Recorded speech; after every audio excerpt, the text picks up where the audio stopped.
अस्सलाम वालेकुम, मैं हूँ इकरा और आप सब लोग देख रहे हैं किचन विद इकरा नईम। आज की हमारी रेसिपी है कि किस तरह आप बिरयानी वाले सादा चावल आप घर पर किस तरह आप बआसानी बना सकते हैं। तो इसके लिए जिन इंग्रेडिएंट्स की आपको ज़रूरत है वो मैं आपको बताती चलूँ। सबसे पहले मैंने लिए हैं आधा किलो साबुत चावल। इसे तकरीबन मैंने 15 मिनट पहले भिगो दिया था। और मैंने ये स्मॉल साइज़ की एक प्याज ली थी, उसको मैंने काट लिया है। उसके बाद 1 टीस्पून मैंने अदरक लहसुन का पेस्ट लिया है।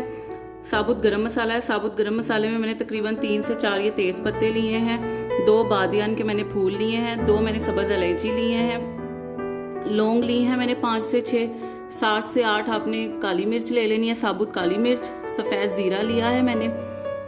उसके बाद दालचीनी ली है मैंने 5 से 6 टुकड़े दालचीनी के हैं। उसके बाद मैंने ये लिया है ऑयल, तकरीबन 3 टेबलस्पून है ये ऑयल।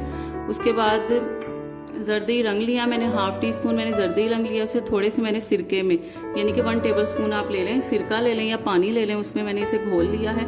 नमक लिया, नमक की क्वांटिटी मैं आपको साथ बताती जाऊंगी। 2 गिलास मैंने लिए हैं पानी के, जिसमें हमने चावलों को पकाना है। चलें अब हम अपनी रेसिपी को स्टार्ट करते हैं। सबसे पहले मैंने ली है कढ़ाई। कढ़ाई में मैंने 3 टेबलस्पून ऑयल डाल दिया है। जैसे ही आपका ऑयल गर्म हो जाएगा, मैंने इसमें डाला है अदरक लहसुन, जो कि 1 टेबलस्पून मैंने लिया था, 1 टीस्पून लिया था। जैसे ही अदरक लहसुन थोड़ा सा भून जाएगा, हम इसमें डालेंगे प्याज। प्याज मैंने स्मॉल साइज़ की 1 ली थी, वो डाल देंगे।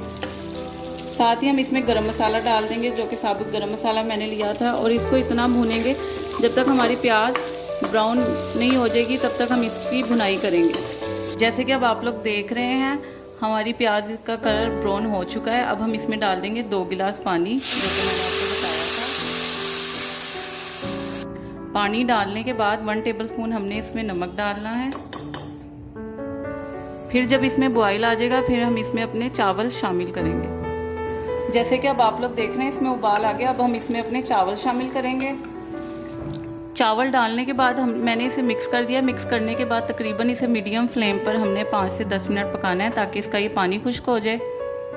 जैसे कि अब आप लोग देख रहे हैं, इसका पानी खुश्क हो गया। अब हमने जर्दी रंग, जो कि हमने 1/2 टीस्पून लिया था और उसे सिरके में घोल लिया था, हमने ये कहीं कहीं पर हल्का हल्का सा इसे डाल देना है। जर्दी रंग डालने के बाद मैंने कढ़ाई के नीचे दम रख देने के लिए इसके नीचे मैंने रखा है एक तवा, और कढ़ाई के ऊपर इस तरह से आपने कोई भी गीला कपड़ा ले लें, इस तरह से इसे ढकना है। उसके बाद मैंने लिया है कढ़ाई का ढक्कन, और उसके बाद इस तरह से जो कपड़ा था उसको ऊपर से इस तरह से कवर कर दिया है, ताकि इसकी जो इसके अंदर भाप बने वो बिल्कुल भी बाहर ना निकले। और तकरीबन इसे 10 मिनट के लिए आपने दम पे रख देना है जी। तो ये आप देख सकते हैं, हमारा मज़ेदार सा बिरयानी वाला सादा पुलाव तैयार हो चुका है। अब मैं आपको इसकी सर्विंग करके दिखाती हूँ जी। तो ये हमारा मज़ेदार सा देगी बिरयानी पुलाव, सादा पुलाव जो कि हमने बनाया था, तैयार हो चुका है। अगर आपको मेरी ये रेसिपी पसंद आई है तो इसे लाइक एंड कमेंट करें, ज़्यादा से ज़्यादा शेयर करें, और मेरे चैनल को सब्सक्राइब करें और बेल आइकन के बटन को प्रेस करें, ताकि आपको मेरी हर नई आने वाली वीडियो बआसानी मिल सके। और अपनी फीडबैक ज़रूर दीजिएगा, अपनी राय का इजहार करें। ओके, टेक केयर, अल्लाह हाफिज़।